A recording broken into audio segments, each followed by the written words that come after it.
So me and my buddy are here at the Kenny U-Pole. We came all the way to Quebec. This is what we're looking to get. So the reason why I came this way is this is the exact same model. It's 2011.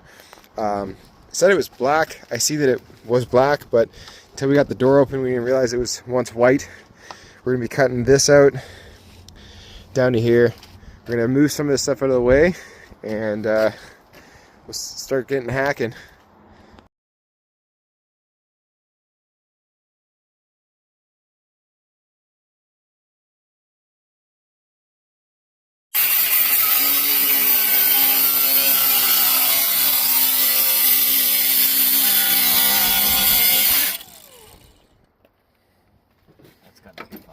So close. Okay, I think it's I see one little snippet here.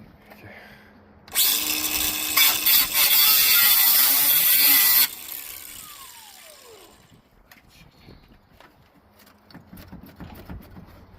I think it's the base.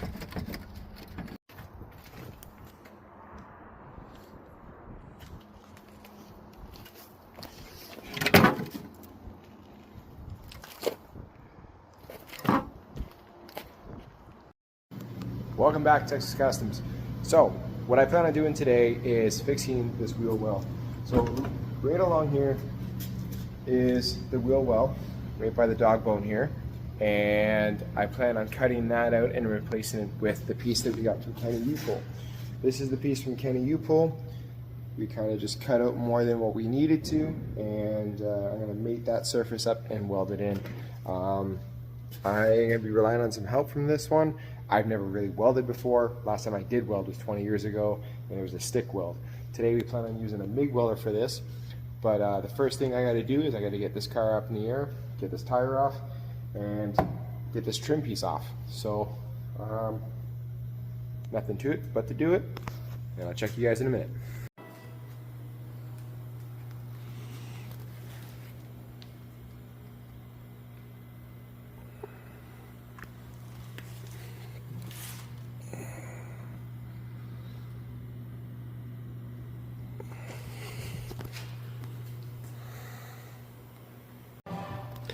So within this wheel well, we got two rivet points, one here and one there. I drilled through the first rivet, and then I just drilled through the second one, and now the only thing holding it in here, aside from the two brackets, should be about 3 plugs along here. I'm going to be keeping that. I cut my piece below those points, but this is just the first piece of rivet that I cut, and then the second one is right over here, right? So hopefully this comes off with ease, and then on to the next part.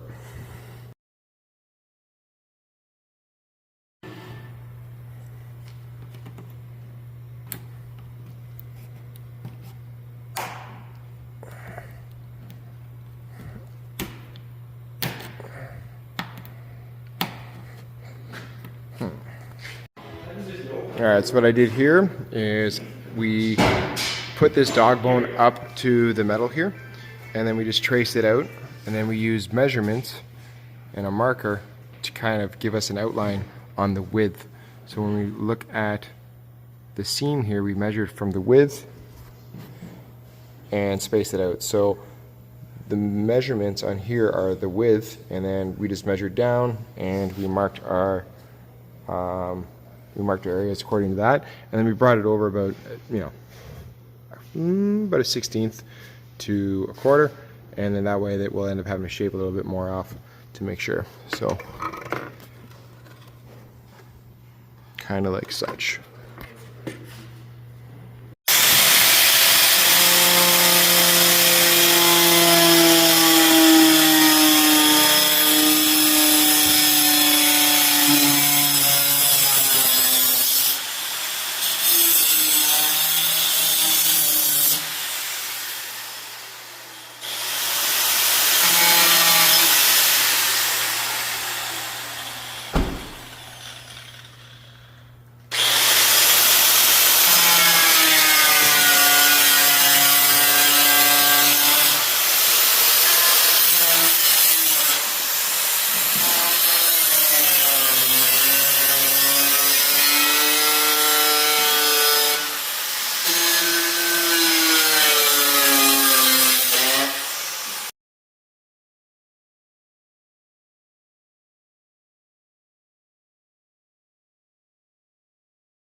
So now that we got the body panel in, we had the spot welds to worry about, because obviously they're pretty high compared to the rest of the vehicle.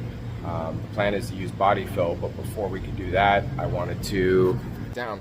So using a flap disc sander, I was able to smooth them out fairly good. I'm confident that most of these will hide with the body fill, minus maybe a couple of these weird spots. But for those that don't know it, this is a flap disc sander. I just got this at Benson's Auto, and yeah, so one step closer.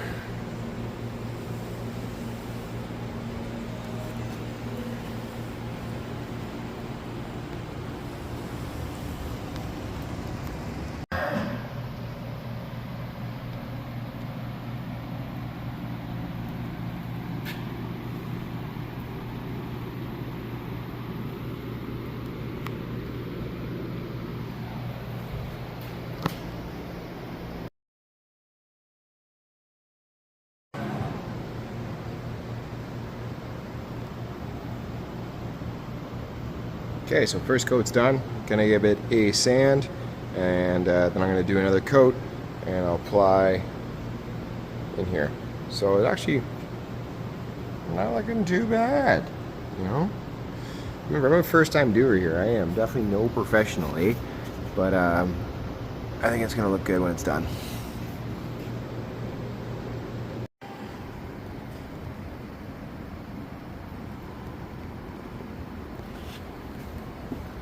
So as I said, not perfect, but not bad. That's flashing off. This is probably the worst of it. I just had problems blending it in there. Right now, this is just a primer. I might sand this away and see if I can get this to do better, but really, much better.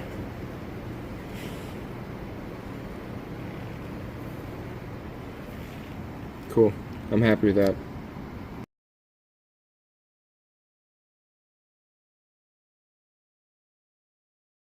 So I'm approaching about the third part of this project. By third part, I mean third solid day of working on it.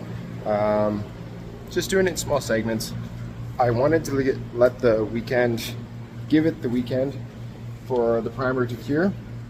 Kind of a quick recoat from what you can see from the movie is that I did tack welds, sand that down, then body fill, and then did about 3 coats of body fill in total. I was happy with that. And then I primed it and let it go there. This is that line that we saw in there, and as I said, it's not perfect. You can see a bit better now that the primer has flashed off. I am not going to leave it like this. I actually want to give it some clear coat. So what I'm going to do is I'm going to sand this, then I'm going to apply another coat of primer, and then another type of paint that I have, can't remember the name of it, and then I'll probably just throw a couple coats of clear coat on there.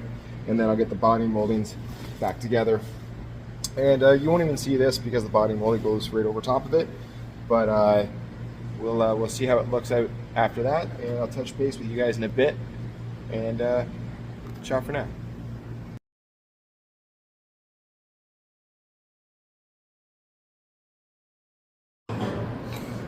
So I hit it with 120 and 240 grit to rough it up. And now I'm just cleaning it up. I'm just using here is just a mix of Windex and water. And yeah, so I roughed that up, and I'm gonna hit it again with the Rust-Oleum. I mentioned that I was gonna use a couple types of paint. I am not gonna use this Rust-Oleum. I decided I'm just gonna use this Rust-Oleum. It's an enamel. It's better for this purpose, so I'm just gonna stick with that. And this is the clear coat that I'm gonna use. I do not recommend this clear coat. This is just what I have. I use this on my headlights to do the Toyota here, and I wasn't exactly happy with it. So I'm not going to go ahead and say I suggest this product, but it's just what I'm using, and giving what I'm using it for, I'm not going to have a problem with the outcome, right? I used it on my headlights a little while ago, and this is the outcome, right? Looked a lot better than it was, but I already see a little bit of clouding with the lights. And I can just say it's probably just the product that I use. I don't think it had to do with the application. They look a lot better, but overall, not the best stuff. So, moving on.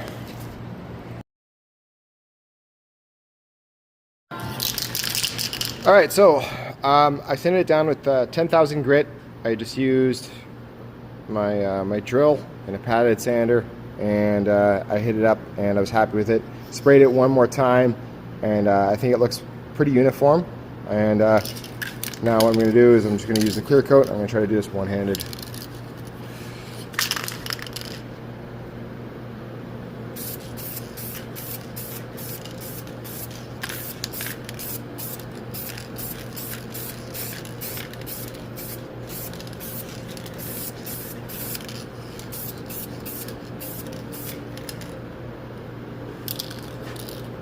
Okay, I'm going to let that tack on there for 5 minutes, and I'll come back and I'll do it one more time. Okay, finished product.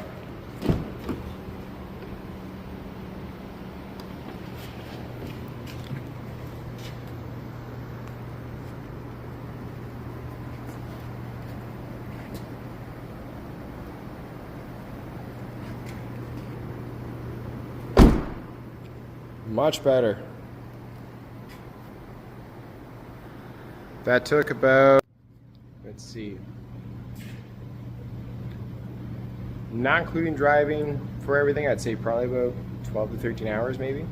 And it's my first time doing it. So relying on someone to help me weld and everything else, that's not bad.